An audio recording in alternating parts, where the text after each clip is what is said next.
சிவம் சீரியலோட today review தான் இந்த வீடியோவில் நம்ம பார்க்க போகிறோங்க. நம்ம சேனலை மறக்காமல் சப்ஸ்கிரைப் பண்ணிவிடுங்க. பக்கத்தில் பெல் ஐக்கான் இருக்கும், அதையும் ப்ரெஸ் பண்ணிடுங்க. வாங்க வீடியோக்குள்ளே போகலாம். கார்த்திக் சாமுண்டீஸ்வரி எப்படியாவது ஜெயிக்கணும் அப்படின்ட்டு ஒவ்வொன்றா பண்ணிகிட்டு இருக்கிறாங்க. அது கூடவே நம்ம பாட்டியும் ரேவதியும் பார்த்திங்கன்னா சேர்ந்துக்கிட்டு நம்ம சாமுண்டீஸ்வரி ஒருத்தவங்கள அடித்தாங்க இல்லையா, அவங்க மயக்கம் மட்டும் விழுந்து உயிருக்கே ஆபத்துங்கிற மாதிரி தான் சாமுண்டீஸ்வரி ஜெயிலுக்கு அனுப்பிடுறாங்க. அதுக்கப்புறம் அந்த ஆள் பார்த்திங்கன்னா அங்கேருந்து அவர் ஹாஸ்பிட்டல்லேருந்து தப்பிடுறாங்க. அதுக்கப்புறம் அவங்க எங்கே இருக்காங்க அப்படின்னு பாட்டியும் ரேவதியும் கண்டுபிடிக்கிறாங்க. அப்போது கார்த்தி பார்த்திங்கன்னா கரெக்ட் டைமில் வந்துடுறாரு.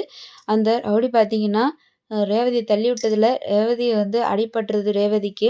அதுக்கப்புறம் கார்த்திக் அந்த ஆளை பிடிச்சி போலீஸ் ஸ்டேஷனில் ஒப்படைச்சு அங்கேருந்து பார்த்திங்கன்னா நம்ம கார்த்தி சாமுண்டீஸ்வரியை கூட்டிகிட்டு வந்துடுறாங்க.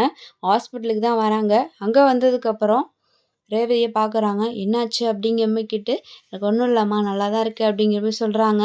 அப்போ கார்த்திக் சப்போர்ட் பண்ணுறாங்க. அதான் பாட்டியை பற்றி நம்ம சாமுண்டீஸ்வரி கிட்ட, நீங்கள் யாரை விரோதின்னு நினைக்கிறீங்களோ அவங்க தான் நீங்கள் எலெக்ஷனில் ஜெயிக்கணும் அப்படின்னு சொல்லிட்டு அவங்க உயிரை பணம் வச்சு அந்த ரவுடியை கண்டுபிடிச்சு இன்னைக்கு உங்களை ஜெயிலேருந்து வெளியே எடுத்திருக்காங்க அப்படிங்கிற மாதிரி சொல்கிறாங்க நம்ம கார்த்தி சாமுண்டீஸ்வரி கிட்ட.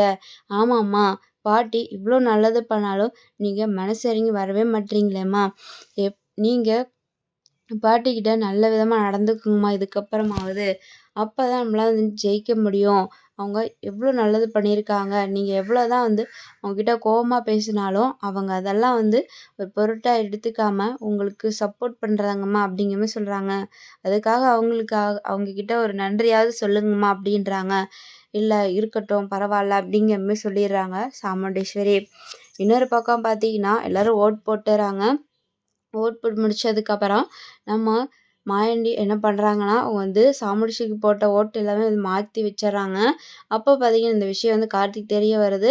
இதை கண்டுபிடிச்சி பார்த்தீங்கன்னா நம்ம சாமுண்டீஸ்வரி தான் ஜெயித்தாங்க அப்படிங்கிற மாதிரி அங்கே தெரிய வருது. அதுக்கப்புறம் மாயாண்டி பண்ண தப்புக்கு அவங்களுக்கு ஜெயிலுக்கு போவாங்களா அப்படிங்கிறத வெயிட் பண்ணி பார்க்கலாங்க. தேங்க்யூ ஃபார் வாட்சிங்.